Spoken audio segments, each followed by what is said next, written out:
આ બેન નું ઘર છે, આ વિશાળ અડમતિયા ગામ છે, ભેસાણ તાલુકાનું. આ મેન ગેટ છે એનો.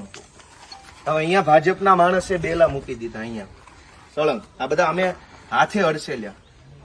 8 વર્ષથી આ ગેટ બંધ કરી દીધો. આવી નાગાઈ કરવાની, બસ દાદાગીરી. શું કામ? તો કે હું ભાજપનો માણસ છું એટલે દાદાગીરી કરી. શું કામ? તો કે આ ભાઈ સીધા માણસ છે. આ બેલા અહીંયા મૂકી દીધા. અહીં સુધી લાઈન હતી અત્યારે. આમ આ ગેટની બહાર કેમ નીકળવાનું? તો બેને મને આજે હું ગામમાં આવ્યો, ફરિયાદ કરી, કીધું હાલો આપણે જ કાઢી નાખીએ બેલા.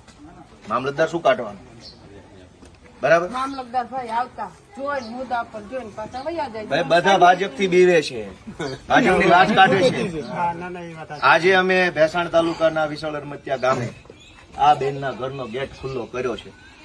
જે ભાજપ વાળા મોકાતું હોય મને ફાંસીએ ચડાવી દે, હું જોઉં છું કોણ મને કઈ ફાંસીએ ચડાવે.